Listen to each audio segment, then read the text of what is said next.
Hello, welcome. My name is Anita. I'm one of the midwives from DAMGH, and today we are going to be talking about implementation, diving more into the new draft chart. So, if you've watched my previous video of implementation, I was talking more into details about the draft chart, and if you look at it in the current one, which we have been using currently in the examination, there have been a few changes.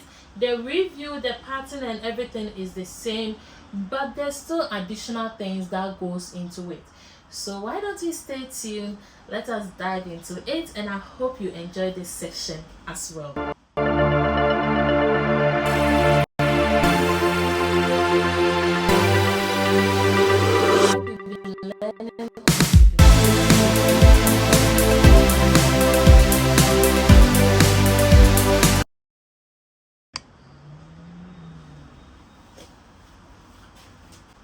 Yes, welcome back. So we are going to talk about the new drug chart. So let's look on our screen. We are just going to go very straight to the point.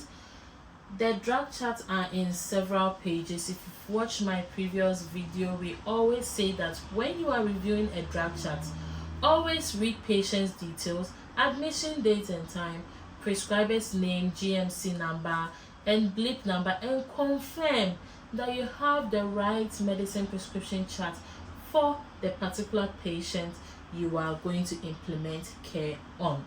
Now, this has to be repeated on every page you flip to. Do not verbalize that I can confirm the same details are on the Madam Professor. Excuse us. Please, if 1 plus 1 plus 1 plus 5 is equal to 5, don't go and say 1 plus 4 is equal to 5. Go as it is. Other than that, you fail for not giving comprehensive description of your drug chart. This is a 15 minutes station, but that doesn't mean that it is going to waste your time. If you keep on practicing, it is going to flow naturally. If you tell me, frankly, I can use 10 minutes to do implementation. Not that I'm bragging, but because I live and breathe it, I'm teaching it all the time. So I can even verbalize the whole drug chart without even looking on anything at the moment, because I've been saying it all the time. That is how I always want my students. If I learn it so much that it becomes part of you, that you are easily able to identify tiny mistakes and tiny tricks when it comes to your drug chart. So let's go straight into it. If you are with a drug chart yourself, if you are, let's just pick the Midwifery mock Osce, and let's go to page 24-25. That is where you should find a drug chart for the Midwifery one. If you are there, you should see that the very first page, now they've added colors, beautiful colors. Some are in pink, some are in green. I love these colors. I think it's nice. But if you're unable to, you printed black and white, it doesn't mean that those colors are going to have any effect on your drug chart. It's just that if it's in colored, it just puts you in that kind of examination mode, like you're going to have similar drug chart, not the medication in it. Similar how the drug chart looks like, at least for students to familiarize themselves in how to document it. If you look on the very first page, you can see the patient's details, the admission date and time, prescriber's name, GMC number, hospital number and signature. When you come down, you can see something like all prescribers with a table where the prescriber's details might be there. Then when you come a bit down, you say all administered medication. This is something new that has been added to the drug chart. So if you are filling all administered medication, that means that you need to enter your details. And I always say that when you're writing your name, for the sake of bad handwriting, always write in caps. So if your name is Anita Johnson, always in caps Anita Johnson. There is an initial AJ, signature you sign. Then we have base. So the base is where are you currently that you administer the medication. Are you in the postnatal ward, the labor suite, community, where exactly, which will be stated in your assessment scenario, or even when you're on your implementation paper, is still stated over there.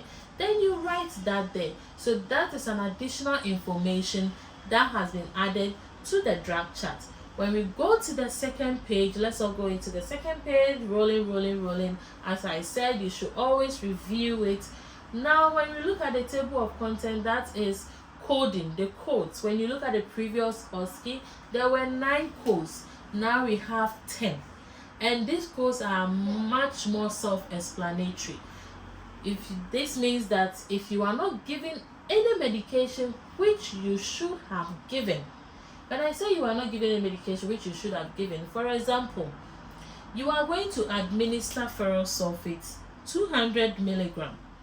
You went through, you were happy, you reviewed with the patient, you've even used the BNF to talk about it, patient is happy with it. You went into the drug cupboard, you were preparing the medication, you opened the drug cupboard, you realized that ferrous sulfate is there but it's empty, or ferrous sulfate is not there. That means that the drug is not available. So that means that you should have administered. For some circumstances, you are unable to administer, and it is because the drug is not available. So you go through the code, look for which one that suits your reason most. So medication unavailable, if I remember, that should be code 1. Inform doctor or pharmacy. So that means that the medication needs to be restored. So if you are signing, you are still going to sign. So for example, if it was ferrous sulfate, I was happy to administer at 0800. When under today, I will just write 1.A Johnson. So I added the code 1 to my signature or my name that I would have signed against it, and that is how you would have coded. Now when we look at the next one, we have once only, you fill it, so that has always been there from the start. Let's go on to the next. We have antimicrobials, has also always been there, but we used to have oxygen therapy. Oxygen therapy is no more part of our drug chart, it has been taken out. We go straight to regular medicines. So regular medicines has always been there, but when you look at regular medicine, you see something like pharmacy check, and we have what we call notes. So when you look at pharmacy check and you look at notes, all it means is that, now this is something new that has become pharmacy check. Just take it if you administer the medication. If you didn't go through that place, there's no need to take pharmacy check.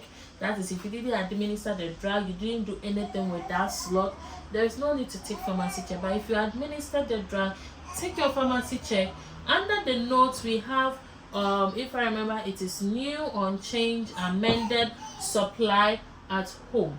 Now when it comes to these details, now new means that the patient is new to the medication. Probably it's a medication she's going to be taking for a longer time. For example, you were recently diagnosed pregnancy-induced hypertension, you are currently on labetalol, you are going to be taking it for a month. That is a new regular medication, but it is new to you because you were not taking it initially. So if you see such a medication there, that is when you take new. When we come to unchanged, probably you've been taking ferrous sulfate throughout for your anemia, and the doctor decided to add that same medication onto your drug chart for you.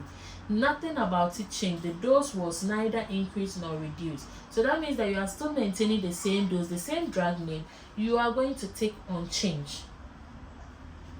If it is amended, for example, you are happy, you've been taking ferrous sulfate has still been prescribed, but this time they've increased the dose to, or probably reduced it to 100 milligram. Now this has been amended. And supply at home, this is a very funny one, because supply at home means that you've been taking the medication from the house, which is you are used to the medication ferrous sulfate. That's something you've been taking all this while. So you go to the pharmacy for a restock. Then this time you coded, for example, probably you coded ferrous sulfate, and maybe you coded patient of ward for code 2. That means that you are used to the drug, you've been taking the drug all right, but you were not giving the medication because patient was not in the ward. Then so you've coded the code 2.